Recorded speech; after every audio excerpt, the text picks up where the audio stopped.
औरत का चेहरा कटा हुआ था और लाल खून से रंगा था। लाल साड़ी। नमस्कार दोस्तों, और आज की इस एक और खौफनाक कहानी में आपका स्वागत है, जो कि है भानगढ़ किले की पर। और भानगढ़ किले को कौन नहीं जानता, उसकी काफ़ी सारी डरावने रहस्यमयी घटनाएं वहां घटती रहती हैं। उनमें से एक और घटना है जिसका जिक्र आज तक कहीं पर नहीं हुआ, लेकिन मैं आपको सुनाने जा रहा हूं एक और दिल दहला देने वाली कहानी, जिसको सुनकर आपके भी रोंगटे खड़े हो जाएंगे। तो चलिए चलते हैं इस खौफनाक सफ़र पर।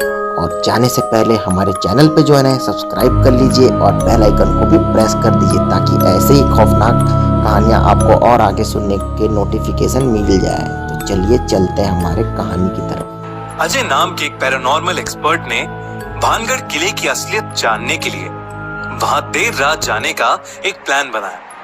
अजय की वाइफ प्रिया ने उसे वहां जाने से रोकने की बहुत कोशिश की, लेकिन अजय पर अलग ही भूत सवार था।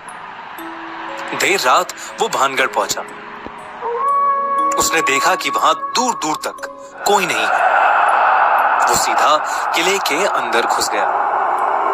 अंदर जाते ही अजय को ऐसा लग रहा था जैसे कोई हर वक्त उसके पीछे पीछे चल रहा है। लेकिन जब वो पीछे मुड़कर देखता तो वहां कोई भी दिखाई नहीं देता। अजय अपने पीछे से आ रही उन कदमों की आवाजों को अनदेखा करके वहां की फोटोज खींचने लगा। उसने वहां की जमीन की, खंभों की और तरह तरह की दीवारों की फोटोज ली और आगे बढ़ा। धीरे धीरे वो उस किले के काफी अंदर तक आ चुका था। उसके पीछे से आ रही कदमों की आवाज अब पायल की छन छन में बदल चुकी थी।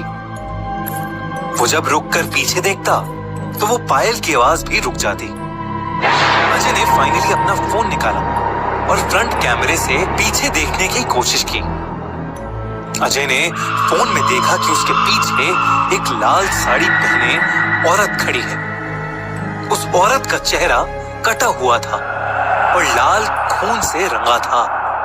लाल साड़ी में लिपटी हुई, खून से सनी हुई उस औरत को देखकर अजय के हाथ से उसका फोन नीचे गिर गया।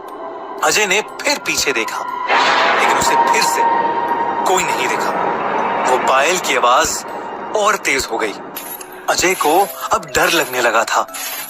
उसने अपना फोन नीचे से उठाया और वहां से भागने लगा। उसकी वाइफ प्रिया किले के बाहर गाड़ी में उसका इंतजार कर रही थी। अजय डरते डरते किले से बाहर आया और सीधा गाड़ी में बैठ गया। प्रिया ने पूछा, क्या हुआ अजय, इतना डरे हुए क्यों हो? अजय ने कुछ नहीं कहा। गाड़ी स्टार्ट ही नहीं हो रही थी। अजय ने तभी ऊपर लगे अपने कार के रियर व्यू मिरर में देखा तो उसे गाड़ी की बैक सीट पर वही लाल साड़ी वाली औरत बैठी दिखी। अजय ने एक और बार पीछे देखा, लेकिन फिर से वहां कोई नहीं था। वो औरत उसे अपनी आंखों से दिख ही नहीं रही थी। अजय इतना घबरा गया कि एकदम से कार के अंदर बेहोश हो गया। प्रिया किसी तरह कार ड्राइव करके अजय को पास के एक हॉस्पिटल में ले गए। जब अजय को होश आया तो उसने अपना कैमरा निकाला और किले की फोटोज को देखना स्टार्ट कर दिया। उसने देखा कि हर फोटो में वो लाल साड़ी वाली औरत खड़ी थी और वो अजय को ही घूरे जा रही थी। इतने में एक नर्स अपने हाथ में दवाइयां और कांच के ग्लास में पानी लेकर आ रही थी। उस ग्लास के रिफ्लेक्शन में अजय को फिर से वही लाल साड़ी वाली औरत दिखी, जिसे देखकर वो पागल हो उठा। उसने वो ग्लास जोर से जमीन पर फेंका, जिससे वो चकनाचूर हो गया। अब नीचे गिरे हर कांच के टुकड़े में अजय को वही लाल साड़ी वाली औरत दिख रही थी और उसे सिर्फ जोर जोर से उन पायलों की आवाज आ रही थी। अजय ने अपने दोनों हाथ अपने कानों पे रखे और जोर जोर से चिल्लाने लगा। अजय ने अपना मानसिक संतुलन खो दिया था।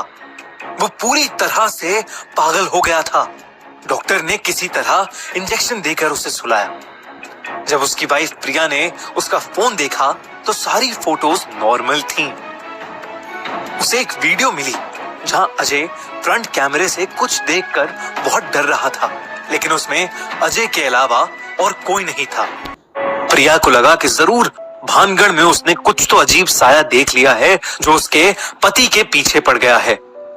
कई दिनों तक अजय किसी शीशे के टुकड़े को देखता था तो उसे वही लाल साड़ी वाली औरत दिखाई देती थी और पायल की छन छन सुनाई देती थी। लेकिन टाइम के साथ साथ वो ठीक हो गया। आपको क्या लगता है, क्या ये सिर्फ उसका वहम था? क्या अजय वाकई पागल था और वो औरत सिर्फ उसका हेलुसिनेशन था? या फिर वो लाल साड़ी वाली औरत एक चुड़ैल थी जो सच में उसे हॉन्ट कर रही थी? क्या होता अगर अजय उस किले से कभी बाहर ही नहीं निकल पाता? मुझे पता है काफ़ी लोग जो है भानगढ़ किला जाना चाहते हैं, बट एक बार आप अजय से ज़रूर मिल लीजिएगा। उसका एड्रेस जो है डिस्क्रिप्शन में लिखा हुआ है।